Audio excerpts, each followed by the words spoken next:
Hey everyone, welcome to the 6th episode of What Matters. This is Stephen Brantley. In this episode, I sit down with Dr. Piers Stephens. Dr. Stephens is an associate professor of philosophy at the University of Georgia.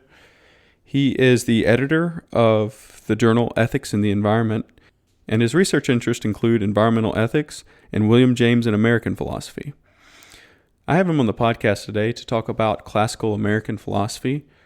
We mainly focus on the development of American pragmatism, and we touch on a variety of topics in this discussion. We talk about religion. We talk about the effects that Native Americans might have had on the views of early American settlers. And we talk about some of the foundations of classical liberalism and the early developments of the scientific method. And we conclude with an introduction to his upcoming book, Nature, Liberty, and Dystopia. So I hope you enjoy this interview. You can subscribe to the podcast on all the main podcast hosting platforms. We're up on iTunes, Google Play, Spotify, Stitcher. So go find it and listen to it wherever you like. And please be sure to share on Facebook, Twitter, and the relevant social media platforms. And I hope you enjoy this episode of What Matters.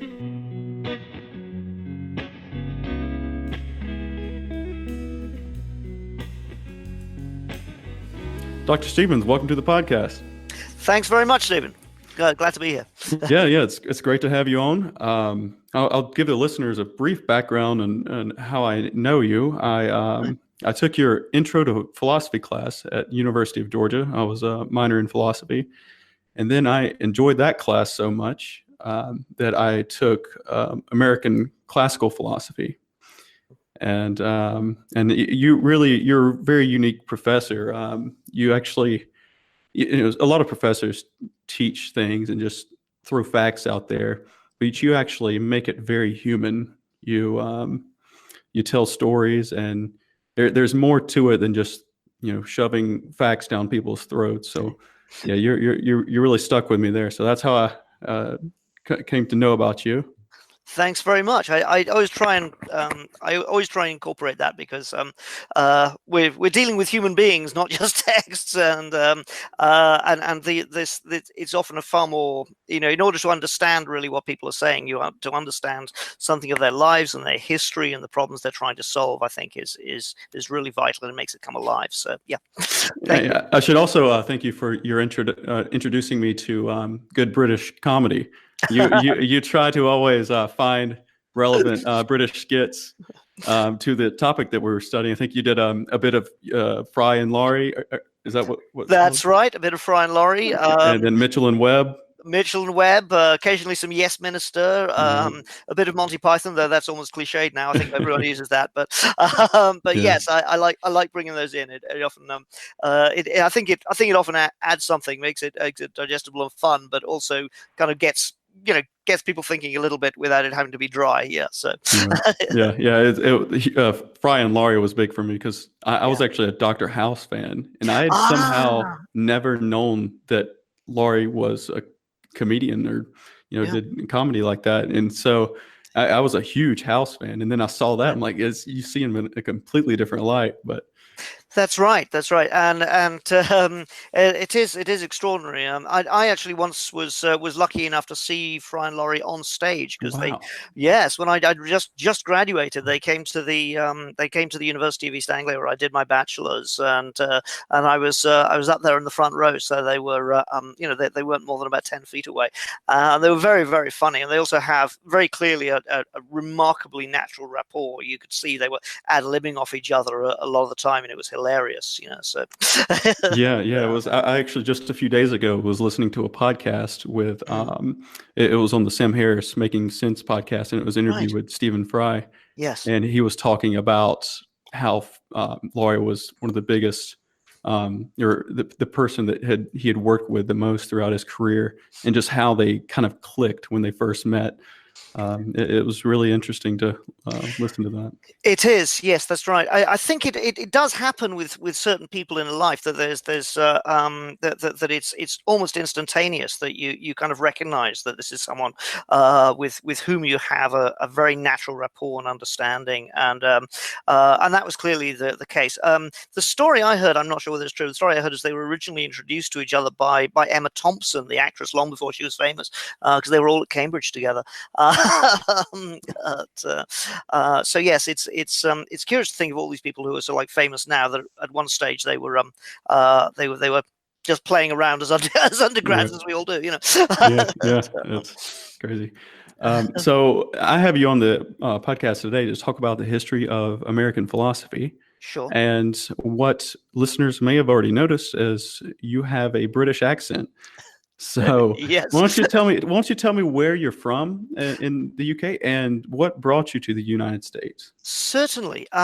Well, my upbringing was a mix. I'm ethnically I'm Welsh. I was born in Newport to Welsh parents, but my parents were journalists, and when I was about 3, they moved up to Hertfordshire, up to the counties around London, for to work on Fleet Street. And we were there then until I was about 9 or 10. Then they went back down to Wales, to rural Wales, and I was there until I was 18. Before my father went back to journalism, and then shortly after that, I left home. So I have this sort of this mixed background between Wales and England. And the accent is mainly an educated English accent, but at the same time the rhythm of it tends to have Welsh inflections a lot. So people have noticed that I tend that there's a little bit of Welsh rhythm to my sentences. So that's the that's the basic background. Yes, and then I said it was I did various jobs after I left home before finally I went back to college and then went on to university and so forth, and then spent much of my adult life at different academic institutions. But I've done a lot of jobs along the way. I mean, I've been a night porter, I've chopped logs in a sawmill, I've washed dishes, I've operated photocopiers, I've worked in a legal office. Wow. I've waited on tables. I've done all sorts of things, really. Been a civil servant twice in Britain. So I'm not, my background is I'm not one of those people who, just went through straight away and has seen nothing but the education system. I've done plenty of grotty jobs, but at the same time, I was once I fell in love with philosophy in my early 20s, I was sufficiently dedicated that something clicked and I knew that was what I wanted to do. So a fair number of those jobs have actually been to raise money to do things I wanted to do more. Like take my masters, for example. And what brought you to the U.S.? Well, that's a good question. Sort of shades into the American philosophy issue. I suppose there were two. There was a long period in which it started to, in which it was a possibility to me from a fairly early stage. The story of how I came to the US and the story of how I got into philosophy are sort of intertwined. It's a sort of two-part story, if I may. And the first part was when I was doing my second year class as an undergraduate in political philosophy, and that was really when something started to click for me, that this was something that fascinated me and that I wanted to work with. But we were working on a Text Anarchy, State and Utopia book by Robert Nozick, the Harvard political philosopher, in which he advocates an ultra minimal state and it's pure Lockean negative rights, no welfare state. Nothing like that. What was one of the things that was most stimulating about it was that this he managed to take premises, many of which I would agree with, about liberty and equality, and then pull them into directions that I would never have expected and indeed felt strongly opposed to. And I thought, there's got to be something wrong with this. I really want to struggle with this. I want to grapple with this. There's something mistaken here, but I can't quite put my finger on what it was. And round about the same time, I was browsing in a secondhand bookshop, and I encountered a little book of speeches by Native American thinkers and leaders, and the juxtaposition of the two was fascinating to me, because there was a completely different orientation to the world embedded in the Native American perspective. Nozick's view was essentially the world is like a great big pie, and we just slice it up between humans, provided that we don't do too many horrible things to animals, and all the questions really are just how you slice it up. The orientation to the world involved in that was very much that of the relationship between a person and a piece of steak. Whereas the Native American orientation was the notion that the wider world was something you were a part of, that you tried to get into some kind of harmonious set of relationships with, and you could engage with in a much more interactive way, in a much more equal way. And the world was not just property. It could include property, but it wasn't just property. And so the tensions between those perspectives interested me hugely. And I went on then, first of all, the two sort of keys to my work really are on liberty, an interest in liberty and an interest in nature. And so I did my master's then in toleration, so basically liberty and liberal issues at the University of York, and then went on to do my PhD in environmental philosophy at the University of Manchester. But that takes us to the second point, which is that, as to the second half of the story, which is that when I was at Manchester, when I was doing my PhD, I was trying to think, working on an account of how we could deal with how we could account for nature's value, what's valuable in nature, and how can we talk about it sensibly. And most of the approaches that I knew of seem to go either down the road of saying, well, all value is subjective and it's just projected, which basically means that value is kind of like something that belongs in the marketplace. And then the alternative way of looking at the purely objective way of looking at it was to say, well, somehow value inheres in certain things objectively, and if people don't see that correctly, then they're wrong, and so forth. But it seemed to me that actually the sorts of experiences and the sort of significance of nature, of something like the beauty of a sunset, or being surprised by a pheasant coming out of the undergrowth, or ways in which you're taken out of yourself in non-human contexts, that required some kind of account that was neither of those, that was interactive, that blurred subjective and objective things. And I thought I was having to wander down a path entirely on my own doing this. And one day I was talking to another scholar, Alan Malachowski, and I was trying to explain what I was trying to articulate. And he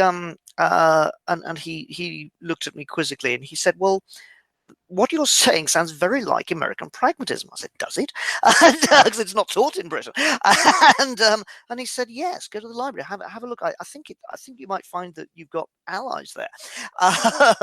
And so I did, and I went and I started reading James, in particular, bit of Dewey and Peirce as well, but primarily James I got on most easily with, and something clicked, and I realized, good heavens, there is this entire tradition here, which is perfect for framing the sorts of things that I am trying to say. And nobody ever even told me this tradition was there. So I largely self-educated myself in the pragmatist tradition. And I found while I was in Britain, I mean, I didn't get an academic job for a while after being on a PhD. I was having to juggle multiple jobs. But I found that even when I was publishing material that was significant, when I received responses, I almost always received them from Americans rather than from my compatriots. And so gradually it started to seem more and more inevitable that I would make the journey. And finally, the turning point came when I landed a temporary 18-month contract with the University of Liverpool, which enabled me to get more of my publications out and therefore make myself a little bit better known. And also, and I did a little bit of teaching in Canada over summer as well, so I was able to do a little bit of networking. And then finally, I landed a post at Michigan State, so I came over I was offered it in early 2005, so I emigrated in 2005, and I've been in the United States for just over 13 years now. So, and I've settled. I think I've settled in very happy here. So that's the backstory. I don't know if I haven't given you more than you wanted there, but but that's yeah. But so those things all intertwined for me. Yeah. So. Right. Well, that's perfect, because I wanted to talk about, of course, when we start into American philosophy, I think a lot of times the effect or the beliefs of the Native Americans might be overlooked a lot of times. So I did want to briefly touch on, did the Native Americans have any impact on the colonial world? But that's perfect. We'll go into that in a little bit. But sure. What would you say? You've obviously been several places, like teaching in Canada and the States and in the UK. What would you say the biggest difference is between maybe American universities or American students, or just the society in general, right. with the other places that you've seen? Right. I think okay. American students, in my experience, have they tend to have a better work ethic than their British opposite numbers, and they tend to be it's easier to get them to talk. So whereas British students, particularly if they haven't done the reading, tend to be very reticent. And so it's usually easier to organize a good seminar in the United States.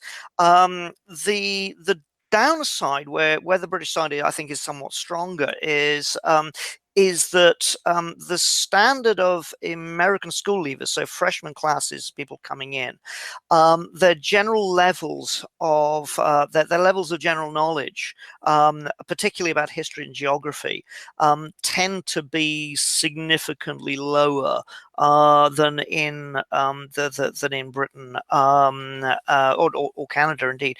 I think that there is something of a problem with the American schooling system, especially as far as science, history, and geography is concerned. So, and of course, this also helps explain in part the relatively high dropout rate in the United States between, over the first 18 months of a 4-year degree, because a lot of some of it is financial because it's more expensive in the US, but a certain amount of it as well is simply that that it's a steep learning curve the first 18 months for a lot of freshmen to actually make the move across, and so I think those are significant differences. So I mean. I personally also found that American students, one of the things I really love about my American students actually is that they do tend to be more idealistic. I don't know if that's changed in Britain, but certainly when I left, there tend to be a kind of like feeling in the culture that was rather tired, and whereas one of the things I love about this country is that people are so positive, even in dark times. People have this sort of like, we'll pull through this thing, and they always look for solutions, and that's actually very attractive. Yeah. I actually, this is years ago when I had this class with you, but I remember you mentioning that aspect that the British students are rather defeatist. You give them a problem, they're like, oh well, we're doomed. That's right. Yes. You give it to Americans, and they're like, okay, what's the solution? Yes, But that's right. Yeah. And also mentioning I thought it was interesting. I've always wondered if kind of some of the problems with geography was because of how isolated we are, I guess, from the rest of the world. But when you say that Canada has much better, education in these areas going into it, it's not just that, I guess. Yeah, I think that's correct. Yes, I mean uh, I don't think it can just be that. I mean, I think there's probably a great deal of blame to go around in terms of the things that have gone wrong with American schooling, because because there are multiple complex problems there, and when that's the symptom, it's almost always the case that that the causes are multiple and complex. So yes, I think there are. I think there are difficulties there. I think perhaps one aspect of this is that Canadians tend to think of themselves, in my experience, often as as importantly defined by two bonds, namely the bond to Britain and the bond to the United States, and in Quebec, the bond to France as well, to a certain extent. Whereas I think the United States, especially in terms of the ideology of American exceptionalism, there tends to be this idea that it stands alone, and I think that perhaps may play into it. That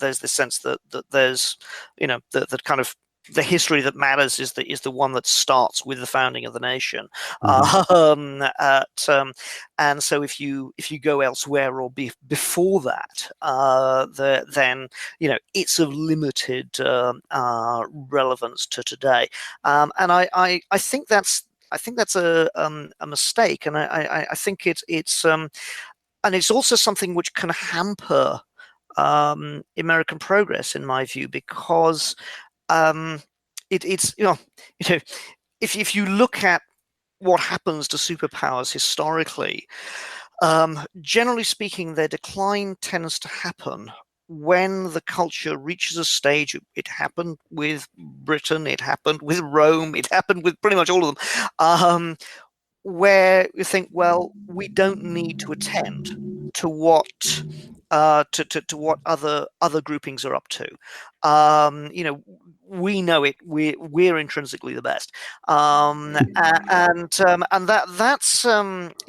that's awfully dangerous, because what happens in the meantime is that other people are learning from you, and they're building on it. And they're going to build on it. It's pretty terrifying considering where we're moving today.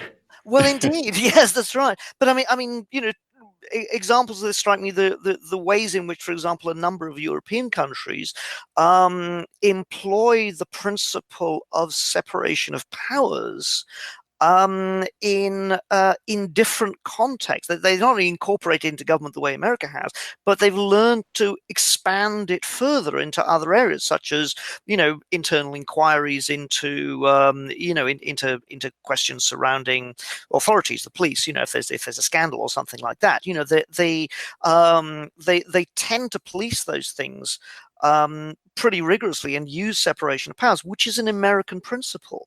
And yet, curiously, the United States actually hasn't kept developing that principle in certain areas, when it really should be the leading in them, because heck, America invented it,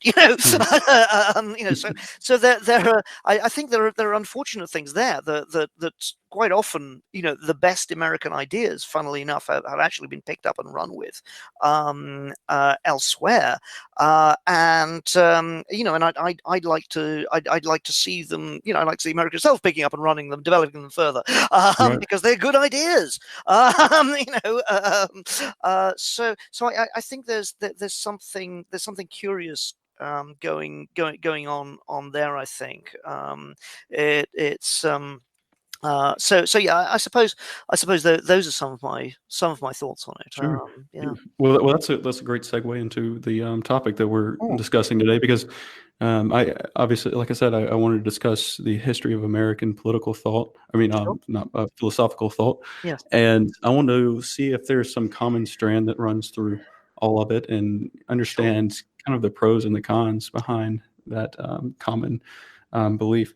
So I guess we'll start with the 17th century, Right. the European colonization, Yes. and also, like I said, did the Native Americans have any effect on the beliefs of the early Americans? They certainly had some. I mean, one obvious instance was that I think we probably underestimate the extent to which the help of the natives was absolutely vital for the early colonies. Because if you think about it, I mean, we live in a very comfortable world now, but they were coming to a country where where they even the vegetation, a lot of it was going to be unfamiliar. What can you eat and what can't you? Very basic questions. But you can't get by without them. I mean, of course, there were some things that were the same. Yes, there's fish and lobsters and deer and so forth. But there was a fair bit to learn. There certainly was intellectually. There was a certain amount of influence there. The in terms of Native American input, I mean, some of the early of the great early American thinkers were influenced and were prepared to listen more widely. I mean, this is not 17th, 18th century rather than 17th, but Ben Franklin, for instance, was very interested, would listen to Native Americans and was interested in Native American perspectives. And Franklin, I often think, is almost the ideal type for a great American thinker, because he's enormously ingenious. He's original. He's focused on solving problems. There was nothing snooty about him. He would listen to anyone. He didn't greatly care about where you came from. He was interested in whether you had knowledge, something that was worthwhile, that could be engaged with. So he certainly was influential. We have there's a lovely book by Scott Pratt of the University of Oregon called Native Pragmatism, which is about the underestimated input of Native American thought into what was ultimately become the pragmatist tradition in American philosophy. And Franklin is a key early figure in that, in the sense that he in many respects sort of he's almost the archetypal American philosophical personality in terms of the emphases that I've just given. He was always he was interested in the practicalities, but he also had an immense breadth to him. He was not narrow or reductive. There was no area of life in which he wasn't interested. I mean, I sometimes think that if you're thinking of sort of like many faceted geniuses, I mean, Leonardo da Vinci is almost certainly the first, but Ben Franklin looks to me like being the runner up. And he would, so there was a strong influence there. We also know that there was influence. There was tribal influence on some of the early development of democratic institutions in the United States, particularly, obviously, on the Upper Eastern Seaboard. So that's rather interesting.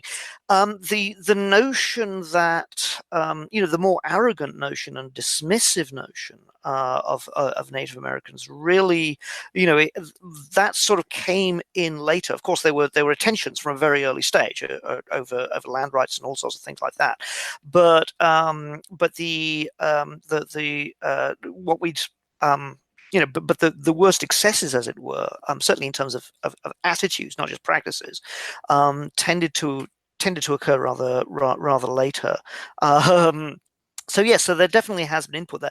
Probably not as I mean, I think there's a lot more scholarship to be done, and I suspect that the more is done, the more we're going to find.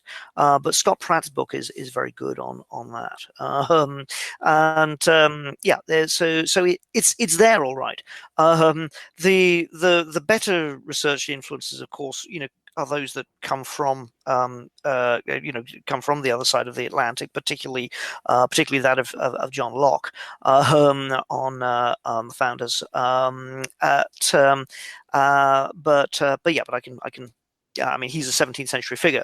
One of the interesting things about the Declaration of Independence is that the Lockean formulation of life, liberty, and property, that these are pre-political rights, it gets transformed in the Declaration of Independence into life, liberty, and the pursuit of happiness, partially because there's this unresolved sort of like dispute over slavery, but they're pushing for independence, and so we don't argue about us ourselves now. We fudge that. But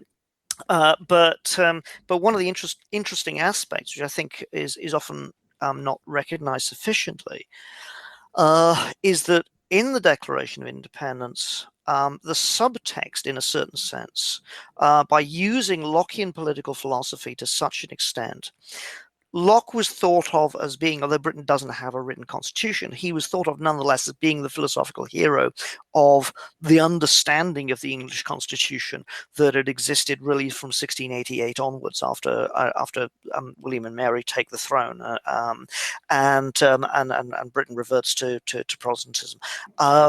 So Locke was kind of like the patron saint of the English constitution. So part of what goes on with the Declaration of Independence and using Locke is that, and I think this is something which is not emphasized as much as it could be, is that Jefferson and the other signatories are, in a certain sense, saying to the English king, saying, look, even by the standards of your own constitution, you have violated our rights. By your own standards, you should be allowing us to leave, right? Because and that's a part of the story that's not often talked about.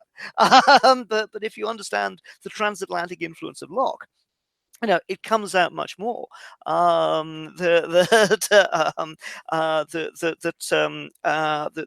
Essentially the Jefferson and the others are turning the English Constitution's own foundational arguments against it. Right. So that I think that's interesting on the other side as well. So, and what role did religion play on these early thinkers? Well, it depends which ones you're talking about. I mean, certainly the early, it's complex, but I mean, many, there was very strong Puritan influence, of course. Some of this was, some of it was indeed the feeling that some of these people were genuinely fleeing persecution. Some, however, it was more the case that they wanted a community in which they could have everyone under one set, as it were, of religious beliefs that they themselves held, and of course, the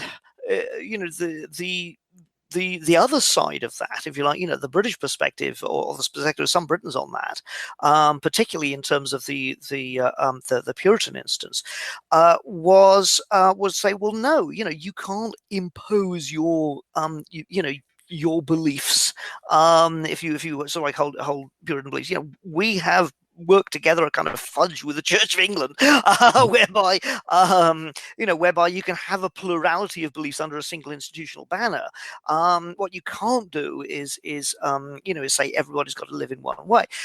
One of the interesting things, however, about the settlement in the United States was that of course you had all these new communities setting up, particularly Puritan religious communities, but also later on things like utopian socialist communities, which tend to get forgotten. And in which people could go and they would live in their own way according to their own beliefs. So it's religion from that point of view it is significant, but freedom of religion then as now was a source of significant tension in the American polity, because the whole question of when you are legitimately practicing your beliefs, and when what you regard as the legitimate practice of those beliefs infringes upon someone else, that's a difficult question. And Locke again was a significant influence here, but the settlers, the people who came across, would themselves have been split on what Locke had to say. I mean, Locke basically said, and this is the origin of the separation of church and state. Locke basically said, if you was it that it's you can't enforce beliefs on somebody. And Locke was a very devout Christian. He had no doubt at all about the reality and the goodness of the Christian faith, and that it did represent the key to salvation. But he maintained you cannot impose this. Now, his basic argument was this: that churches are voluntary societies, and they are concerned primarily with salvation in the afterlife. Governments are, however, are organizations that set up to protect people's basic rights against being murdered, rights against being kidnapped, rights against being stolen from. And so the government basically has coercive force, but it has it over people's bodies, not over their souls. And if you try and mix those up, as coercive religious authorities had in continental Europe, by attempting to the forced conversion of Protestants to Catholicism or vice versa, then Locke maintained a couple of things. He said, first of all, it's just plain irrational, right? Because the kind of deep belief that someone has in a religious faith is not the kind of thing that you can basically just switch on and off. Okay. When you have a seated belief like that, well, if you take out the thumb screws and torture someone, well, you can make them say anything, but you can't make them believe it. Right. Indeed, quite possibly they can't make themselves believe it, right? I mean, both of us, and indeed probably everyone, most people in the country, know what it was to have a profound belief, and then lose it. I'm thinking here of the belief in Santa Claus. But once it's gone, you can't get it back again. If someone putting thumb screws on you is not going to get it back. If you can't believe something, you can't believe it. That's interesting. Do you think that there's something unique about Christianity that allows for that separation of church and state that perhaps you don't see in Judaism or in Islam? Because Judaism and Islam are both. Yeah. It's not just you can't. It's much harder to argue that it's just ideological or concerned with the afterlife. There's also political guidance or how to, run a nation correctly. Yes. I think it is. I think it's probably true that both Judaism and Islam are not really face it, that they're much more strongly invested in the notion of a particular way of life. But even there are significant gradations in terms of the extent to which someone has their lives defined for them by a particular set of practices, in both conservative Judaism and Islam, or fundamentalist versions, that definition will be laid out very thickly, whereas in the Reform versions it's laid out relatively thin, so I think there are differences there. I think one of the things that happened really with the development in Christianity, I'm not sure if it was actually a product of Christianity so much as it was a product of the cultural exhaustion engendered by wars between Christians, between Protestants and Catholics. Because once you'd had the wars of religion, in which people had been, many people thought that this may have actually been denoting the time of the coming of the end, because there just didn't seem any way out of them for a long time.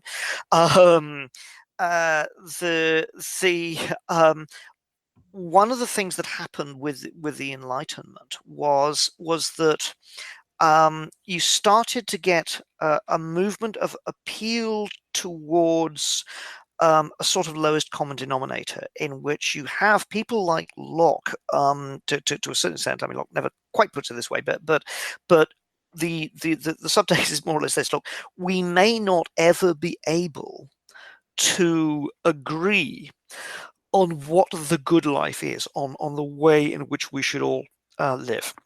We'll probably never get complete agreement on that. But if it's irrational to try and force people to agree on it, then there's good reason for not forcing them. But we can, however, agree on certain other things. Even if we can't agree on the good, we surely can agree on the bad. Nobody, right?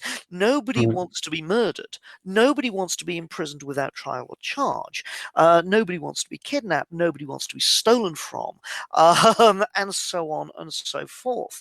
And once you start to cast it in that way, then you start saying, well, maybe we can actually set up areas in which we can not tread on each other's toes, even if we do live in other respects significantly different lives. And would you consider that kind of the foundational belief behind classical liberalism? Yes, I would. I think that's right, and I think it's very much there in Locke and the successors. But I think it's also the original sort of like part of the liberal component in what initially defines the American political experiment, is that view. Because it's worth bearing in mind that that the sheer scale of the American continent, I mean, even once people knew it was there, it wasn't mapped for a long time. I mean, you've got, Columbus comes along Columbus arrives, and knowledge grows of the Americas after in Europe after 1492. But it's not until the end of the 19th century that the frontier closes. So you're talking about a period of about 400 years, in which there is this vast landmass whose parameters are not yet known, and this has enormous cultural impacts. I mean, one of those is the thought that there's plenty of room, that there's plenty of space, that there are places you can go, right?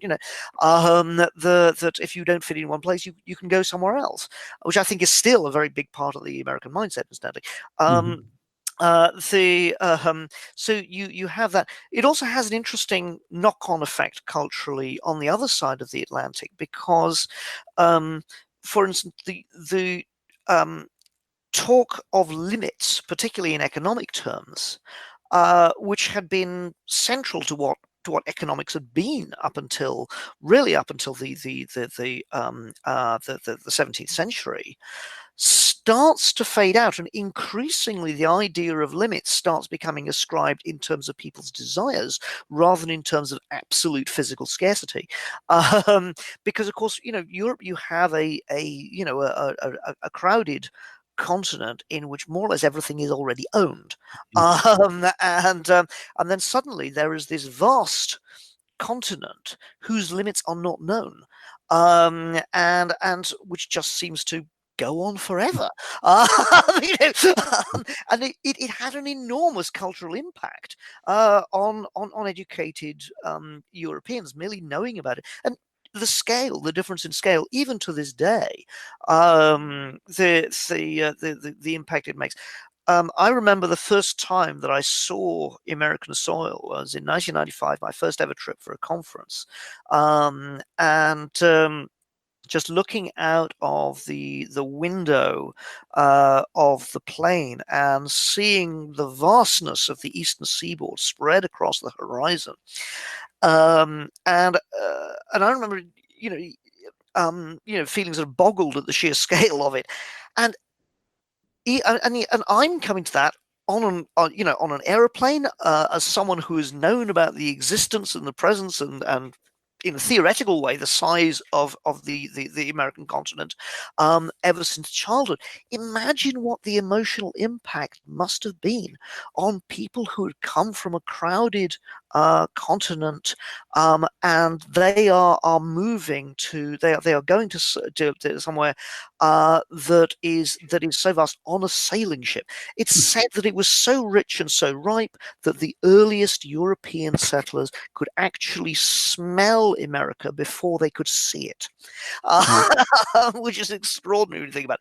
And of course, it was it still wasn't easy to settle. And as I mentioned earlier, if it hadn't been for native help, then it would have been a very different matter. But and I wouldn't want to. I'm certainly not wanting to imply anything here about how can I put it, about the fact that it was already very thoroughly occupied, but and that fact should never be forgotten. But the way, what I'm getting at is that the way it appeared to Europeans in terms of their notion of limits and the scale of the earth was very transformative. Right. And I think that those things intertwined with each other, those ideas of allowing space both psychologically and physically. Yeah. I imagine that. I mean, that first look, that first experience of traveling over here has to shake your core beliefs. Absolutely. Yeah. Yes. Right there in that one instance. Yes. Yeah. So let's go into Calvinism Sure. and how that's different than traditional British. Right. Right. Well, it's okay. Calvinism. There are some things that are. I mean, it's pretty. Calvinism actually was always strong in Scotland, and still is. But was not nearly as strong in the rest of Britain. So one of the most interesting things that was suggested about Calvinism and its impact, particularly in relation to, I think, to early capitalism, and I think in its relation here is particularly significant for the United States, was the argument made by Max Weber in Protestantism and the Protestant work ethic and the spirit of capitalism, and Weber makes the point that that one of the once Protestantism comes along, and Protestantism is a key enabling factor for the liberal individualism that we've talked about. Its immediate effect is that it puts the emphasis on the relationship of the individual with the text, the individual with the Bible. For all of a sudden, it's been translated. You can read it yourself. You don't need, if you're literate, or somebody in the family probably can. You don't need a huge hierarchy of the Roman Church to interpret for you, to give the sermons in Latin, and so forth. And on the one hand, that's enormously empowering, it's enormously liberating. But at the same time, it also creates a tension because there isn't confession anymore, right? Mm-hmm. You don't know where you stand, particularly if you're a Calvinist and you believe that there's only a relatively small number of people are going to be saved. And Weber said that one effect of this was likely to have been that people then start to look for other things as indicative of their status with God. And the obvious place to look is how well your material ambitions are progressing. And so it's very paradoxical, because Protestantism grows out, initially starts as, for Martin Luther, starts as a revolt against the perceived materialism and corruption of the Roman Church. And yet, curiously, what then happens after over a period of time is that people start looking for, looking to their relative success in the world as a sort of like as a way of gauging whether they're doing all right in the eyes of God. And I think that's probably one of the I think that's particularly significant in an American context, because that notion, the very American notion of godliness and material success actually going together, probably comes from that kind of root, I think. One interesting thing there is that the non-Anglican Protestant denominations, of which Calvinism is one, so the Baptists and the Methodists and so forth, took completely different directions in the 19th century in Britain and the United States. So what happened in the United States was that you had it became much more connected to a kind of a kind of economic individualism, and you see this today in things like the prosperity gospel and so forth, and this assumption that you will be rewarded for hard work. And indeed, the Calvinist notion was that work, salvation through works, that you labor in a calling, right? So there is a fairly clear connection there, conceptual connection there. Whereas what happened in what happened in the United States was that those things, I think, fused to a large extent. Whereas certainly in the middle class white population, whereas Protestant white population, whereas in Britain, what happened was almost the opposite, which was that because the Protestant churches that were non-Anglican actually suffered certain disadvantages, so they had to, for example, still pay tithes to the Church of England, even though they weren't participants in it. Mm. What happened then was that they actually found their allies with the growth of the labour movement. So in Wales, for instance, where my ancestors come from, the trade union movement, one of the few places that the trade unions could start organising where employers couldn't clamp down on them, was the local chapel. Right? And so there was this alliance between between non-Anglican Protestant denominations and the nascent labour movement, and this was quite significant.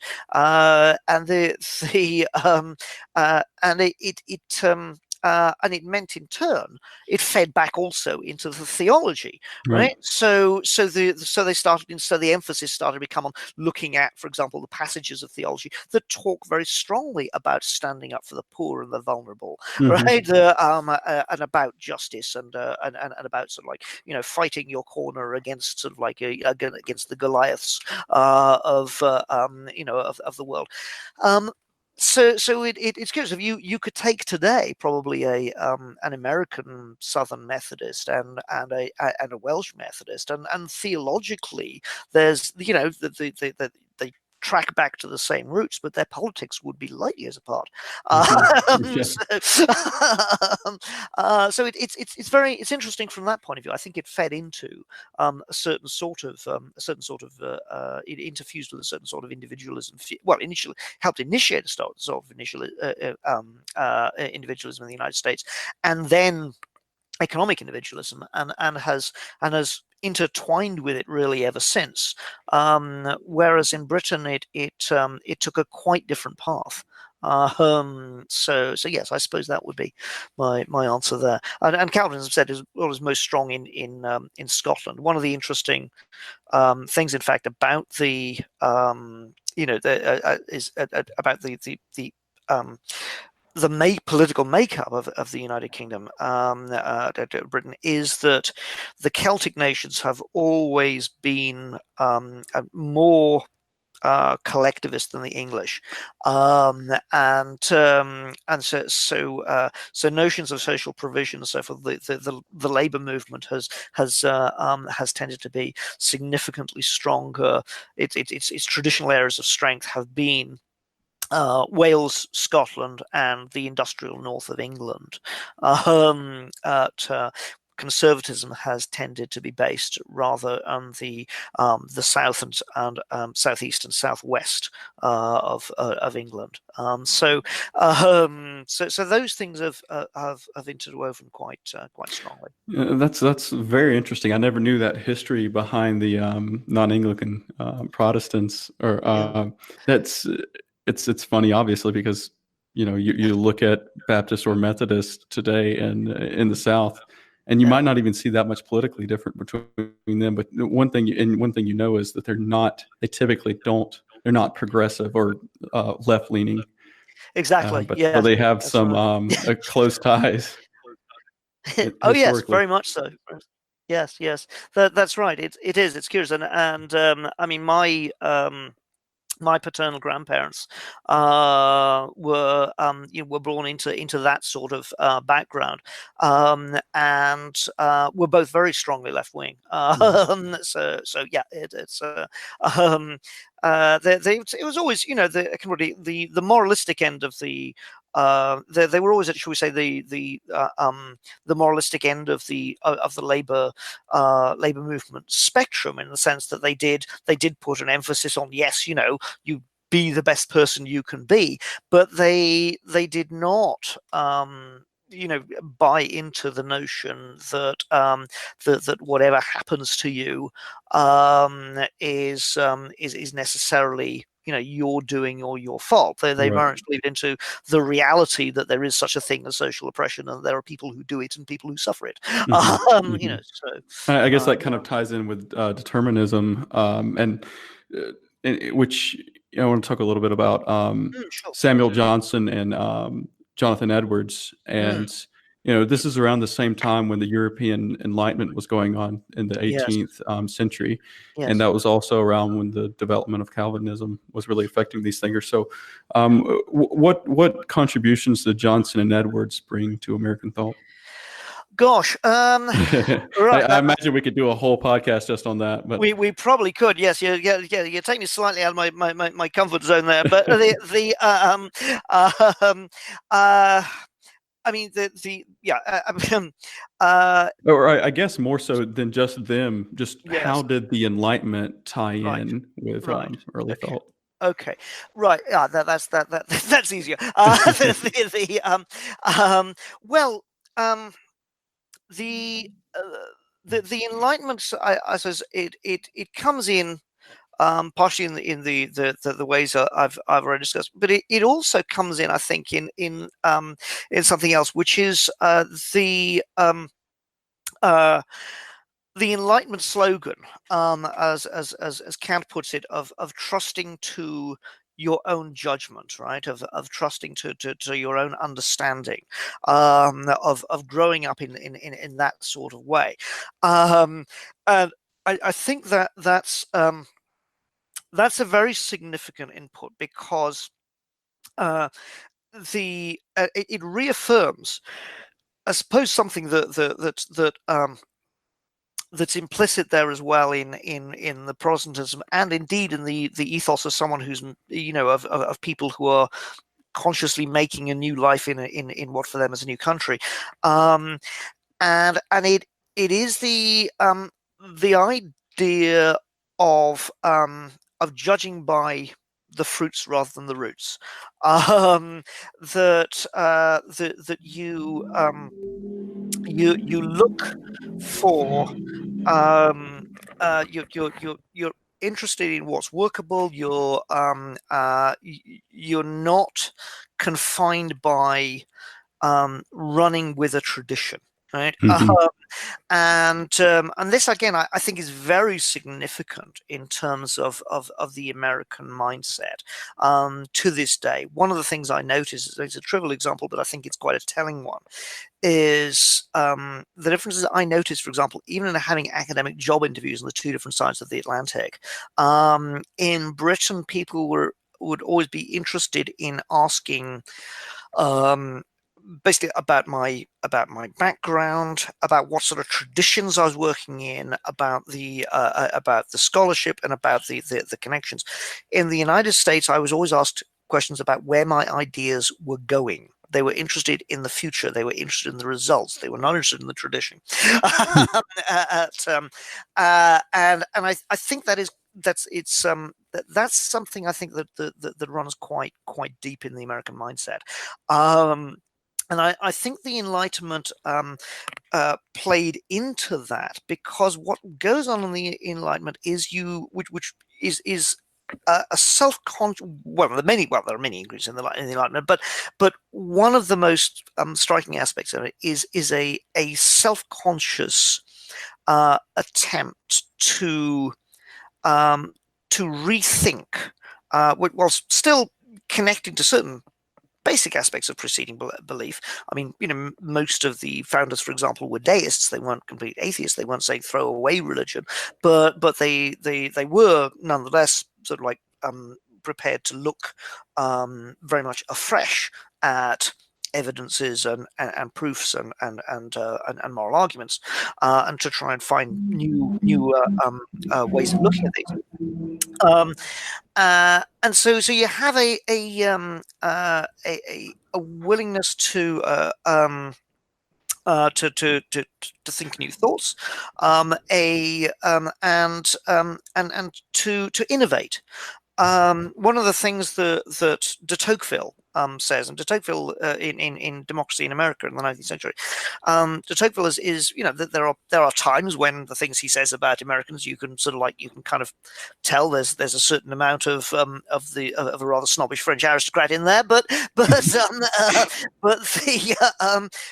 are other things the points that he makes where he says that there's no other people he can think of are prick up their ears in the same way that Americans do when you talk about inventions. Whenever you talk about novelty, whenever you think about something that is new and original, Americans are interested immediately, and I think that's a very significant part of the national character. The interest in novelty, the interest in discovery, the interest in invention, and science that is practically geared in those directions.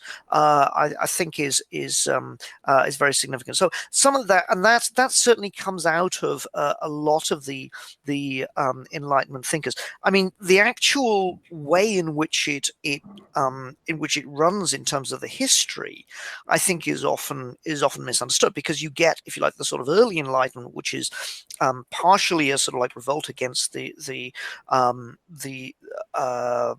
excesses of the wars of religion, and against the power of tradition and landed money, and to a certain extent, not totally, but to a certain extent, against established dogmas.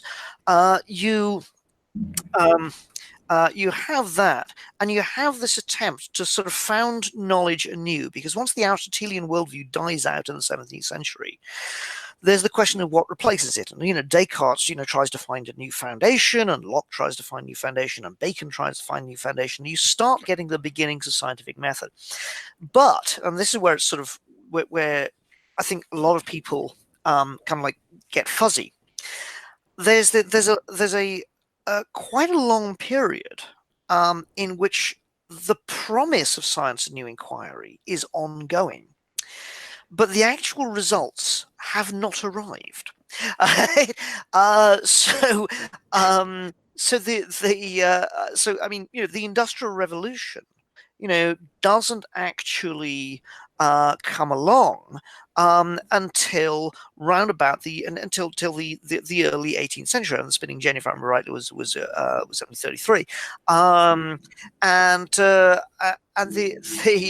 but there's a period in the interim in which you have all these promises and all these great statements of intent, but the practical inputs are not that yet there. And a very interesting text from this point of view is the third book of Swift's Gulliver's Travels, because Swift in that it's not the one with the intelligent horses or the big people or the little people. It's the one that most people forget about. And what Swift is spoofing is actually the Royal Society, right? And he and he ridicules these people. He thinks they're totally impractical. He thinks they're absurd dreamers who are piecing together conceptual machines that will never work, and it's all a load of nonsense and a complete waste of time as far as he's concerned. And yet, just relatively few short years after Swift wrote his satire, the much despised machines started working, right? And the modern era was well and truly born. But I mean, Swift didn't have Swift was, of course, in a certain sense, he had an extraordinary imagination, but his imagination didn't. He was very he was rather world weary, and his imagination didn't extend to the thought that an experiment which is not actually producing anything right now might nonetheless prove to be extremely valuable a few years down the line. This was to him, the whole thing was just a load of futile muckraking, and it deserved ridicule. But that notion of essentially of certainly of finding new foundations and finding new ways to partially the conquest of nature, that was very I think that was very central not only to the birth of the Industrial Revolution, but also to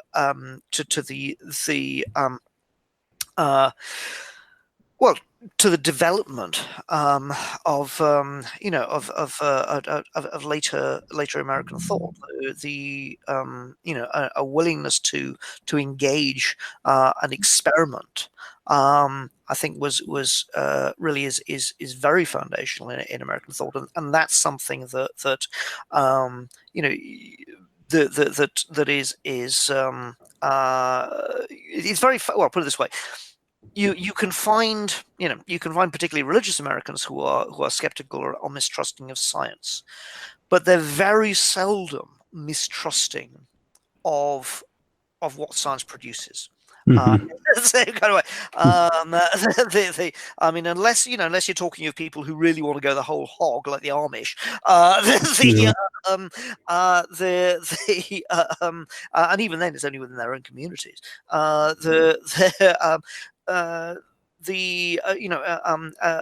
willingness to support free inquiry when there are practical, when it can generate practical benefits, I think is deeply American, and I think that really did get baked in the Enlightenment period. Mm-hmm. Yeah. Well, that takes us perfectly into pragmatism, which is an area of expertise for you. So tell me, first of all, what is the idea of pragmatism?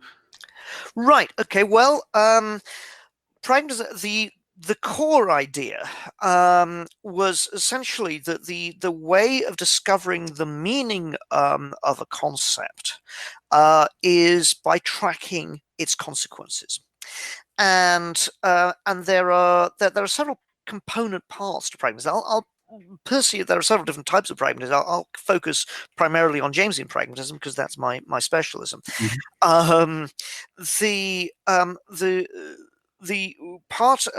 One part of it is what's known as the pragmatic test, and this was designed essentially to avoid pointless disputations over language, right?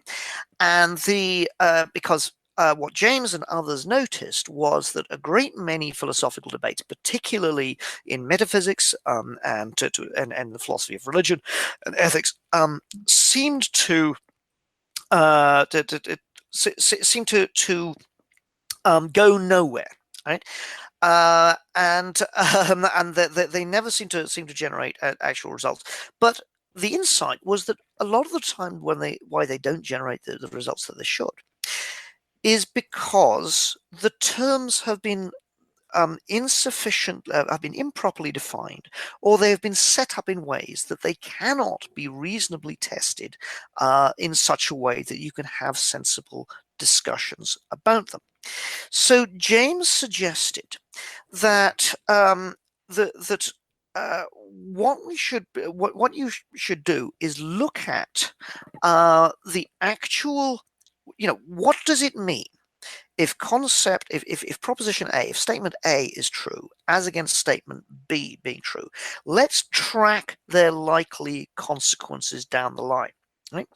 And he said, if what you find is that the two concepts actually lead to exactly the same place, right, and there are no differences along the line, right, well, in reality, then they are simply the same concept, right, with different labels attached. And he said it's amazing. James said how many philosophical debates actually vanish into a puff of logic once you test them that way, right? And what's important to that is not simply to then we can actually, because if we do that and we eliminate time wasting debate, we can then focus on debates that can actually go somewhere, and we can stop having quarrels with people who in actual fact we agree with, although we didn't realize it before. And we can focus instead on genuine real problems that we can that we can engage with in a better way. So that's the pragmatic test, as it's known.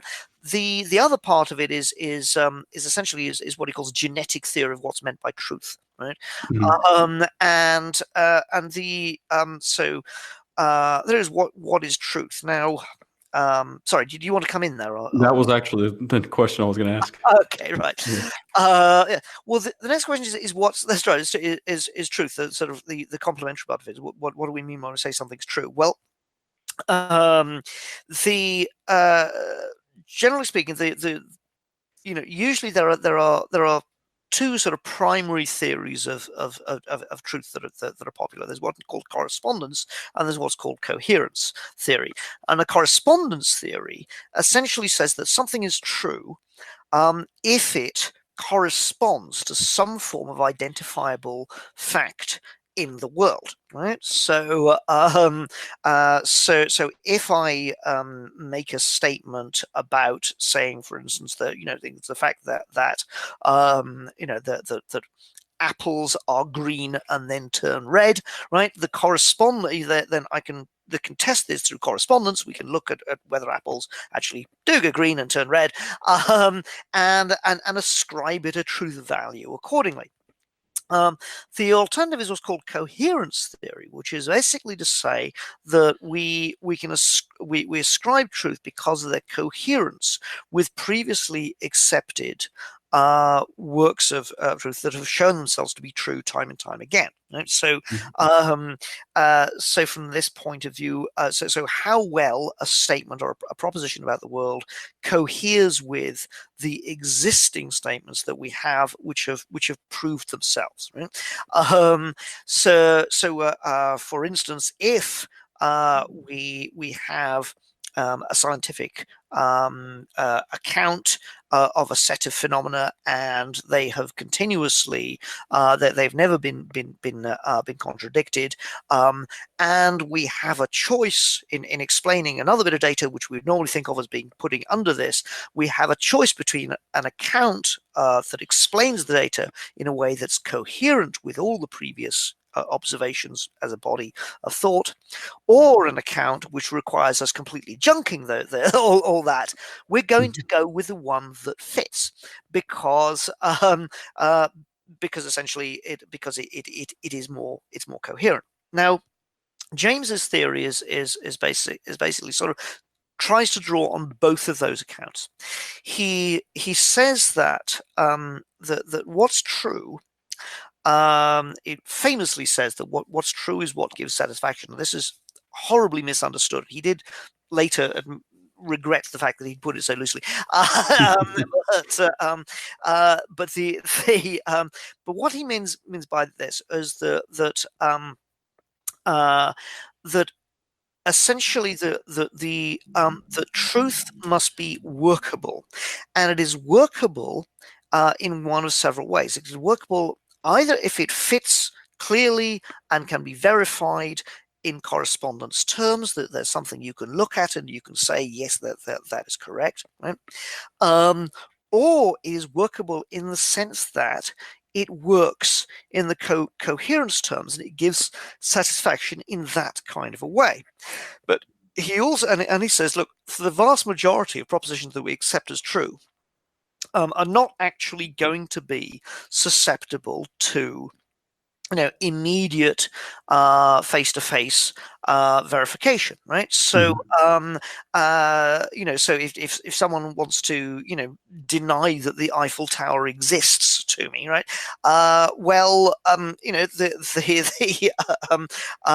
It's that's not going to be the sort of thing that it's going to be easy for me to it's going to be, I can simply say, go and look at it, because that would take a lot of aggravation. They probably haven't the time, etc., etc. But there are some that, but at least in principle, it could be done. However, if you look instead of at coherence, whether disbelieving it, what else does it commit you to? Well, it seems that the world works a lot better if we accept that this does really exist, because this then can explain why it is that it endlessly appears on tourist brochures and so on and so forth, which wouldn't happen if it were mythological. The world works better that way, and James says that when we have hypotheses, where it starts getting interesting is how we ascribe truth. Because there are various instances where we're trying to find things out, where different theories sometimes can not only can they cover, sometimes they can cover the facts equally well. So which one do you choose? Now, under those circumstances, what James said was very interesting. He said that we, under those circumstances, we choose the theory not only that fits in those instances, we choose a theory that fits, if you like, the demands of the whole person best. So in other words, that not only fits with our existing coherence accounts and with the observations, but that will also fit with our aesthetic senses, with our with our sense of fittingness, with our sense of aptness and so forth. And in that instance, that captures, for example, the sort of thing that a mathematician says when they talk about a beautiful proof, right? That there's an aesthetic beauty to these things. So when he says that truth is that which works satisfactorily, he doesn't just mean, oh, I'm going to say that he doesn't mean, as he's often mistaken for meaning, oh, I'm going to believe whatever I like, because no, you have to test it against the evidence, right? And if what you happen to like doesn't fit the evidence, then it's intellectually dishonest to pretend that it does, right? So and it needs to pass through a whole set of sieves of correspondence and coherence, and if it still fits with those, then it satisfies best, right? The theory that you accept, or the account that you accept, is that which satisfies all of your needs, or all of the human needs for knowledge, including the aesthetic needs.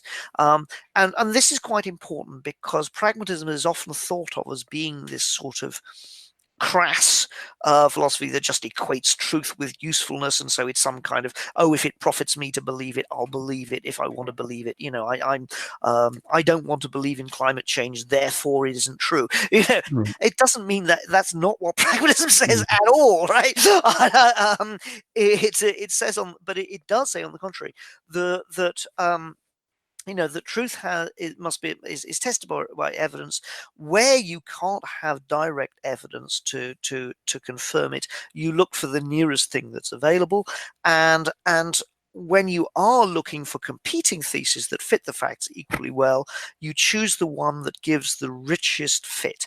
And James thought both that this was actually as psychologically, because he was a psychologist as well as a philosopher, psychologically how we were inclined to act, but also actually that was the best way to move towards truth, because he thought that essentially the demands of the whole person were compatible with the greatest means of gaining knowledge.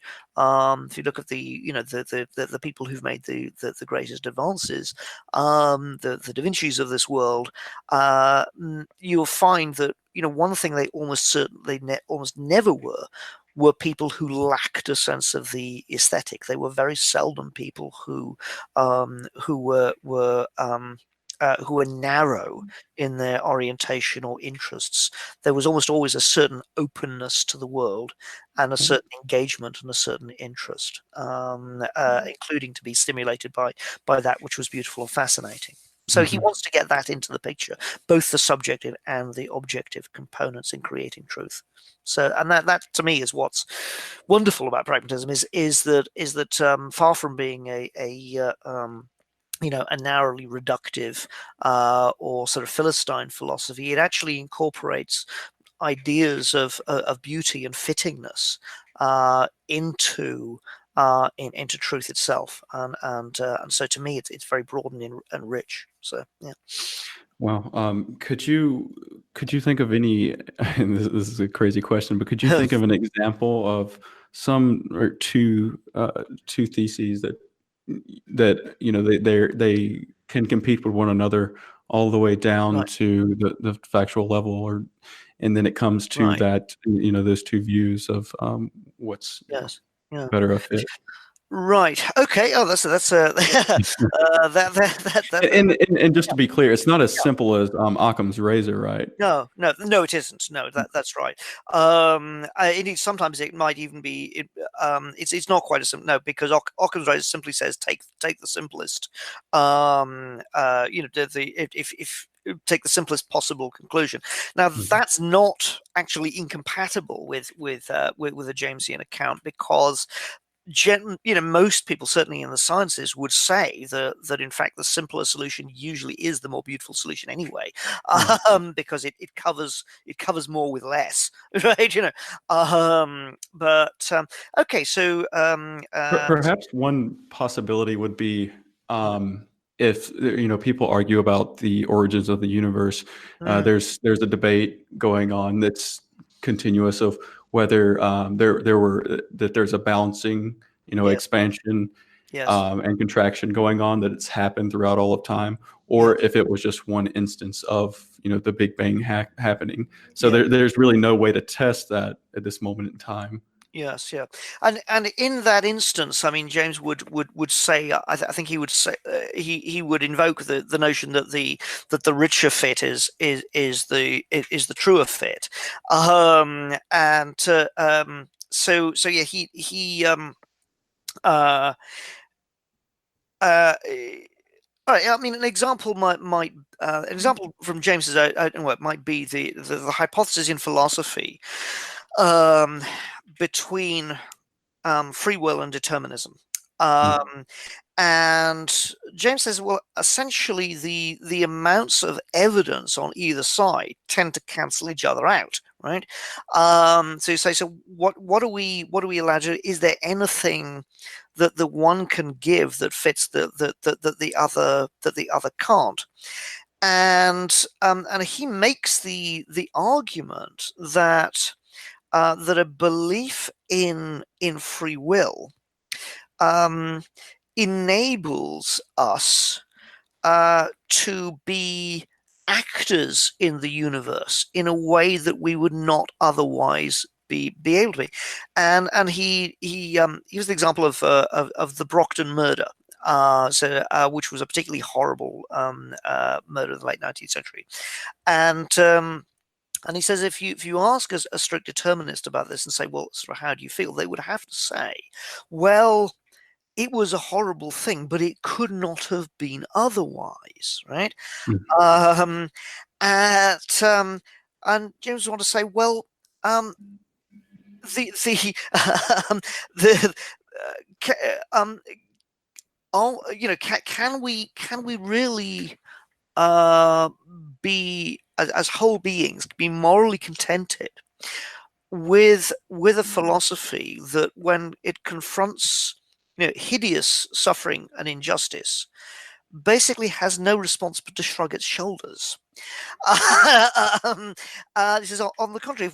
If we can demonstrate that the free will hypothesis covers the available facts as well as the determinist hypothesis, we are then also able to say, with the free will hypothesis, that it does actually make sense on a free will hypothesis in a way that it doesn't on the determinist hypothesis, to say that the universe would be better had it been a universe in which the Brockton murder had not happened, right?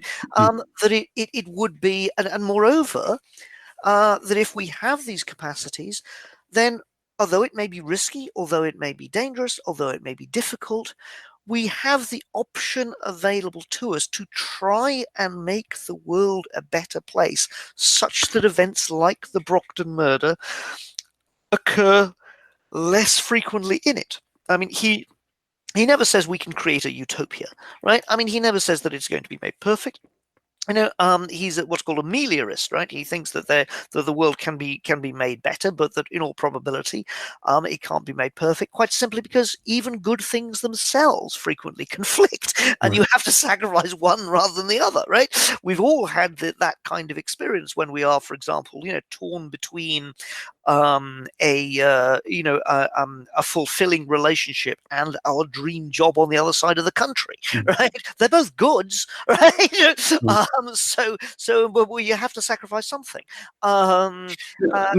Is that making a leap that's not necessary when he's saying that? Like on the free will example, could you just acknowledge that objectively we don't know what's going on with free will, if it's an illusion or not, but it's best to act as though there is free will, and in that way we're not making an objective claim about reality, right?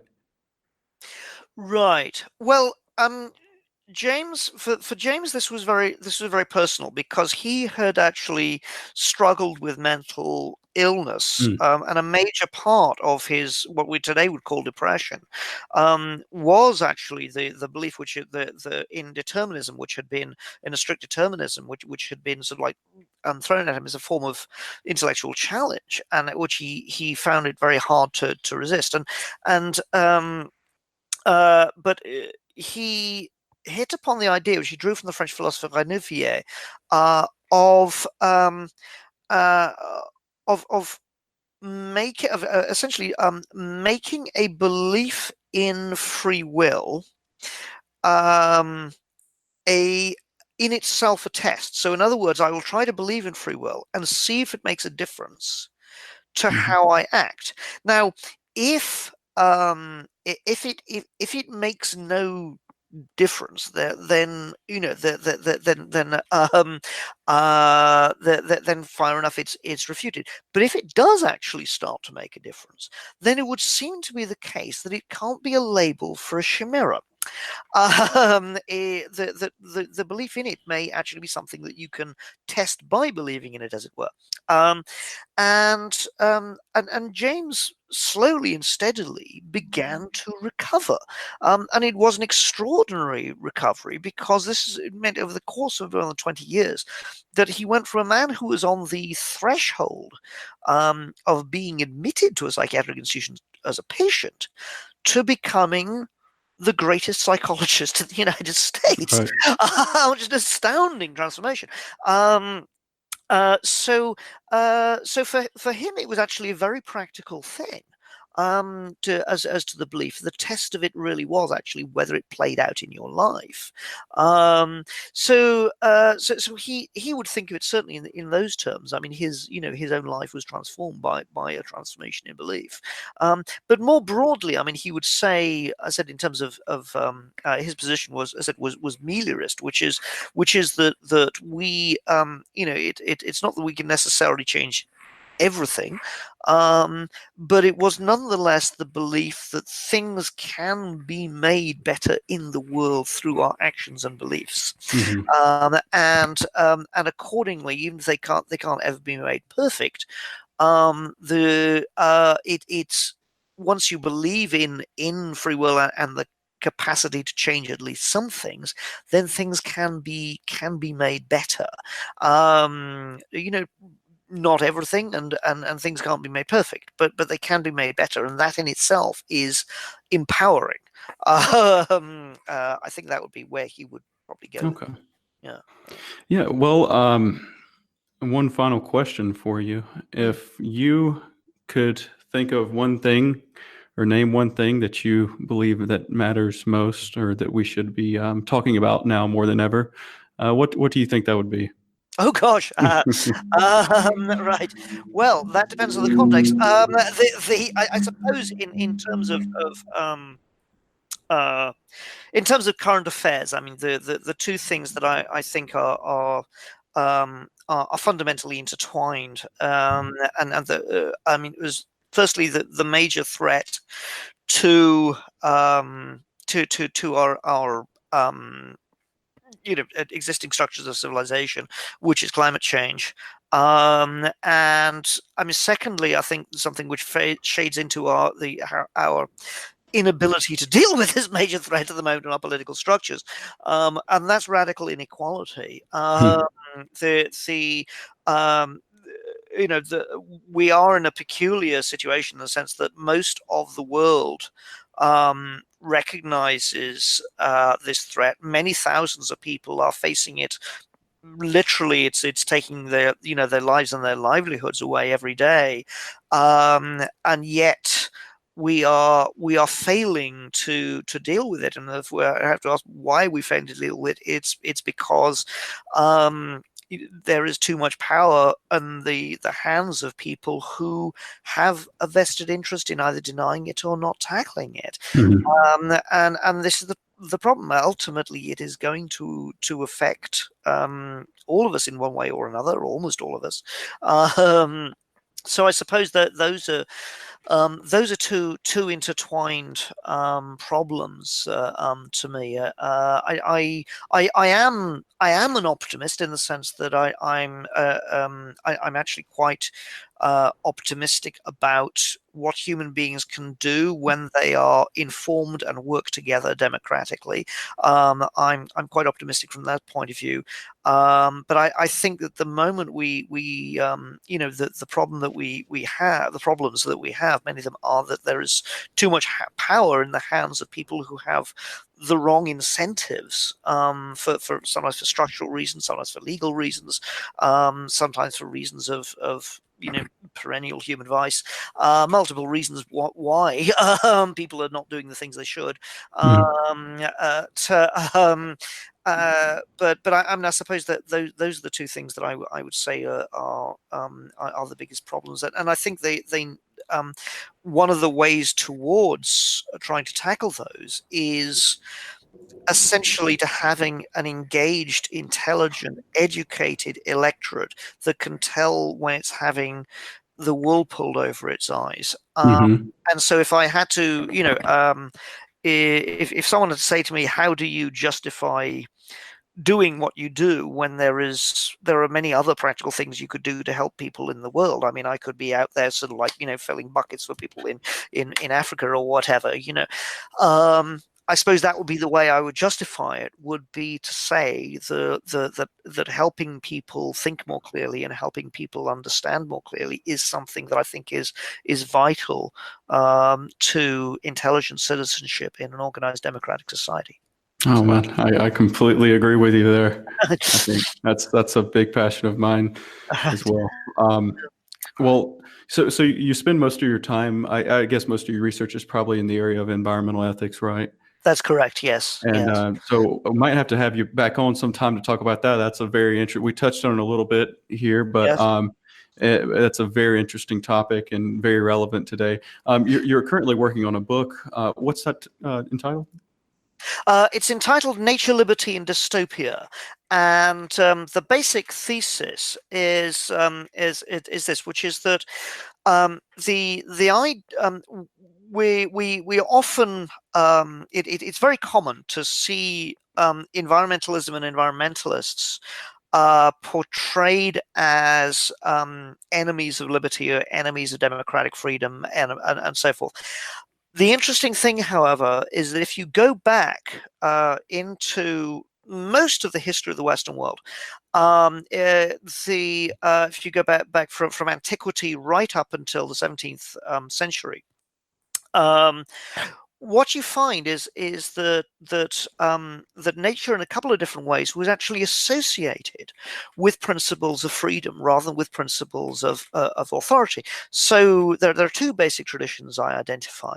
The first is the agrarian tradition, which basically held from the ancient Greeks, some of the Sophists and the Stoics onwards, that a life spent engaged in some way with nature, particularly through farming, actually made you freer, because partially because it helped you to be self-reliant economically, but also in terms of the virtue, because it meant that you aligned yourself with the dynamics of the natural world rather than with the fashions of the city, right? Mm-hmm. And so you were engaged, you were aligned with something that was objective, that was outside you, and you weren't just going to get sort of like pulled along by the latest politicking or the latest fashion or what and so forth. And so it gave you a certain sort of stability and a certain training in virtue.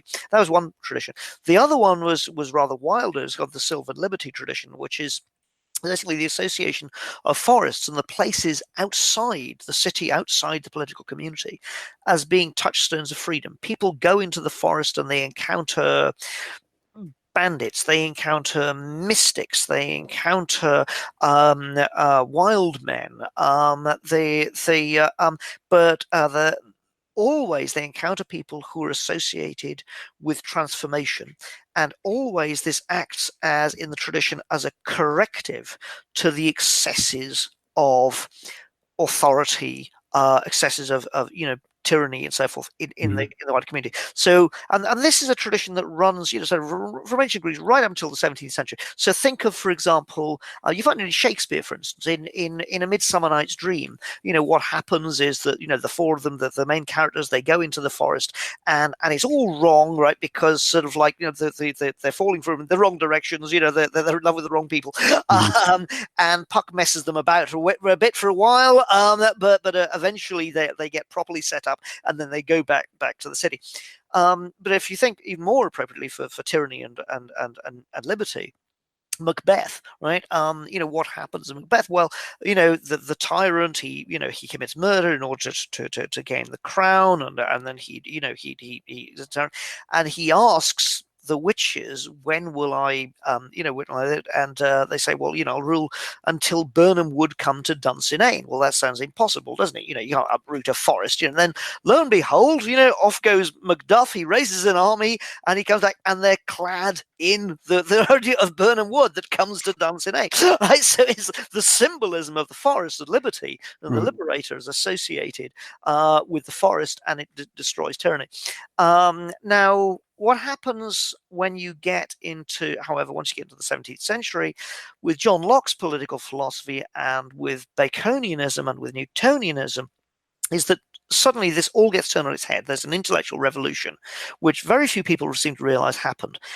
It gets turned on its head, and instead it starts becoming the idea of the human intellect that transforms and appropriates nature and makes it human.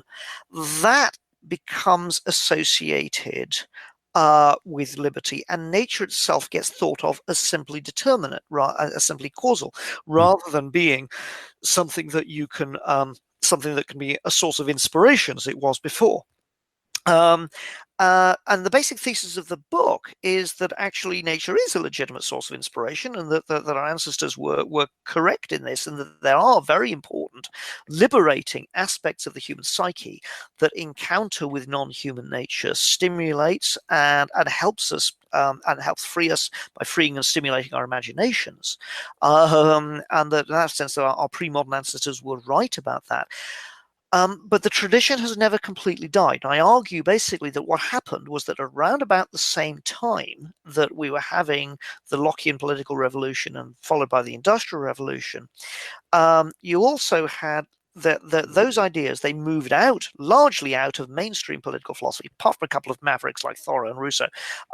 They largely moved out of political philosophy, and they shifted instead across into literature, romantic literature, but especially the genre of utopias and dystopias. Because if you look at the great dystopias, what's really interesting is that they still keep using that trope. So, for instance, Yevgeny Zamyatin's We in the early 20th century, ultra-regulated society. It's a spoof on Stalinism, which is why he had to leave Russia. And it's an ultra-regulated society, and it is separated from nature by the Great Glass Wall, and everyone's given a number, and so on. And but nature breaks through. It breaks through as the central figure. Is seduced by a young woman who's connected to the rebels on the outside, and they try to break down the glass wall, and there's a major revolt after nature once again gets in, and birds start flying around under the glass wall. And then that leads into that was a major inspiration for 1984, which has a very similar sort of theme in the notion of the golden country as a touchstone for freedom and reflection and rebellion. You see something slightly similar in Aldous Huxley's Brave New World, where the savage is brought in from the savage reservation, and the whole plot then starts to revolve around him. This is someone who's been out in nature, and he's transforming this ultra-regulated, manipulated world. Fahrenheit 451, central figure of Guy Montag, is influenced by this quirky young teenager next door who collects butterflies and goes out and walks and leaves chestnuts, a bag of chestnuts on his door, and things like this. In all of these cases, the transformation or recognizing a dystopian society for what it is, when previously you were so embedded in it that you just didn't see it. That notion of nature as the transformative, liberating factor occurs a lot in dystopian literature. So what I'm trying to do is basically give, on the one side, a historical account, then some literary criticism about the dystopian frame, and then finally try and cash this out into sort of like the possibilities of the importance of nature for freedom as a positive force for freedom. So try and make basically a liberty orientated environmentalism, which you're protecting nature by saying precisely that it's an enormous stimulus to human freedom. So it flips the argument back against the people who are trying to say it's intrinsically authoritarian. Say no, it's a source of inspiration. And I also one of the other interesting things, I'm going to conclude in intertwining feminism with the environmental critique, because one of the interesting things is that since the 1970s, really since the second wave of feminism, much of the best and in dystopian work has come from women writers. So most of the 20th century, it's men, because the technology is primarily influencing male lives in the factory. But in the 1970s, with the rise of feminism, more women going into the workplace, but also the rise of new reproductive technologies, often very invasive, then it's very interesting that point happens, and suddenly the torch, the dystopian torch seemed to move from predominantly male to predominantly female hands. The best writing from that point on starts being done by people like Ursula Le Guin and Margaret Atwood, and Joanna Russ, and people like this. So but it does retain this ecological dimension. So that's what the book's about. Yeah. Well, that sounds incredibly interesting. I can't wait to read it, and I'd definitely like to have you back on to talk about environmental ethics and the book once it comes out. I'll be delighted. Absolutely. Yes. Well, Thanks very much. Yeah. Well, thank you. Thank you so much for giving me so much time, and I think we've had a very interesting discussion.